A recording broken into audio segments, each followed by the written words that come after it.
तो प्यारे बच्चों, इस वीडियो में डिस्कस करेंगे डीओई की तरफ से प्रोवाइड किए गए क्लास 9th के लिए सब्जेक्ट साइंस की CBE सेशन 2024-25 की वर्कशीट नंबर 11 के सॉल्यूशन को दोनों मीडियम में एक साथ। इससे पहले कि सभी वर्कशीट और असेसमेंट का सॉल्यूशन दोनों मीडियम में अपलोड है। कमेंट में प्लेलिस्ट की लिंक मिलेगी, ओपन करके देख लो। साथ में आपको हिंदी, इंग्लिश, सोशल साइंस की वर्कशीट 12 तक का सॉल्यूशन मिल जाएगा। दोनों मीडियम में देख सकते हो, तो कमेंट को चेक कर लेना। सीधा आ जाओ टॉपिक पर। तो बच्चों, इस वर्कशीट की टॉपिक है किशोरावस्था से संबंधित भ्रांतियों एवं असत्य अवधारणाओं को चुनौती देना।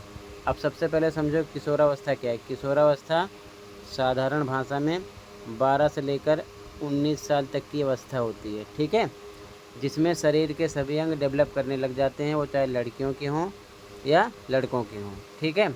तो इसमें कुछ मिथ है। कौन कौन सा मिथ है? सबसे पहले बताया गया है कि ऋतुस्राव के समय, यानी कि जब लड़कियों में ब्लीडिंग यानी कि मासिक चक्र जिसे बोलते हैं MC स्टार्ट हो जाती है, यदि कोई लड़की किसी लड़के को देखती है उस समय, तो वह गर्भवती हो जाती है। ऐसा नहीं है, ये मिथ है। आगे, संतान के लिंग के लिए उसकी माँ उत्तरदायी है, ये भी रोंग है। ऋतुस्राव की अवस्था में लड़की को रसोई का काम करना निषिद्ध है, ये भी क्या है? मिथ है। लड़कियां लड़कों जितनी बुद्धिमान नहीं होती, ये भी क्या है? मिथ है। आपको कई अन्य कथन या मिथ मिलेंगे जिनका कोई आधार नहीं है, उन पर चर्चा करें। तो ये सब क्या है? मिथ है, ठीक है ना। तो इसे आपको अच्छे से पढ़ना है, समझना है। तो इंग्लिश में भी आप ध्यान से इस मिथ को पढ़ लेना, समझ लेना, ठीक है। सीधा आ जाओ क्वेश्चन पर, जो हमें करना है, ठीक है। आप अच्छे से समझ लेना। क्वेश्चन नंबर 1 है, which of the following statements is a myth regarding menstruation. Hindi में निम्नलिखित में से कौन सा कथन ऋतुस्राव के संबंध में मिथ है, यानी कि मासिक चक्र के समय में मिथ है। तो पहला ऑप्शन, यदि कोई लड़की ऋतुस्राव के दौरान लड़कों को देखती है तो वह गर्भवती हो जाती है, यही आपका क्या है? मिथ है।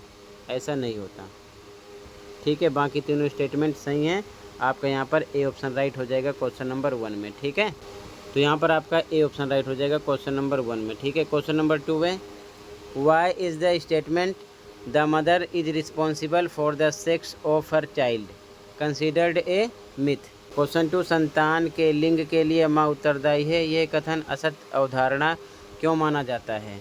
यहाँ पर आपका राइट आंसर हो जाएगा ए, केवल पिता का आनुवांशिक योगदान ही संतान का लिंग निर्धारण करता है, इसीलिए, ठीक है ना। क्योंकि लड़कियों में दोनों XX होते हैं गुणसूत्र, लड़कों में XY होते हैं, तो इसीलिए पिता जिम्मेदार होता है, ठीक है। तो यहाँ पर आपका ऑप्शन नंबर ए राइट हो जाएगा। Only the father's genetic contribution determines the sex of the child. Okay, अगला question, why is the statement girl are not as intelligent as boys a myth. Hindi में क्वेश्चन 3, लड़कियां लड़कों जितनी बुद्धिमान नहीं होती, ये कथन असत्य क्यों है। तो राइट आंसर ए हो जाएगा, बुद्धि का निर्धारण लिंग से नहीं होता, ठीक है ना। क्लियर है। बाकी यहाँ पर अगला ऑप्शन है, लड़कों की IQ लड़कियों से अधिक होती है, ऐसा भी नहीं है। लड़कियाँ केवल कुछ विषयों में ही अच्छी होती हैं, ऐसा भी नहीं है। बुद्धि शारीरिक शक्ति से प्रभावित होती है, ऐसा भी नहीं है, ठीक है। तो यहाँ पर आपका ए ऑप्शन हो जाएगा, ठीक है ना। क्लियर है। तो फिर से देख लो सभी क्वेश्चन के आंसर। क्वेश्चन नंबर 1 में ए ऑप्शन, क्वेश्चन नंबर 2 में भी ए ऑप्शन, क्वेश्चन नंबर 3 में भी ए ऑप्शन, ठीक है। इंग्लिश में भी सेम, क्वेश्चन नंबर 1 में ए ऑप्शन, क्वेश्चन नंबर 2 में ए ऑप्शन, क्वेश्चन नंबर 3 में भी ए ऑप्शन है, ठीक है। यहाँ पर intelligence is not determined by gender, ठीक है। तो इसी के साथ ही वर्कशीट कंप्लीट है। कहीं पर कोई डाउट है कमेंट कर सकते हैं। मिलते हैं अगली वीडियो में। Thank you for watching and take care.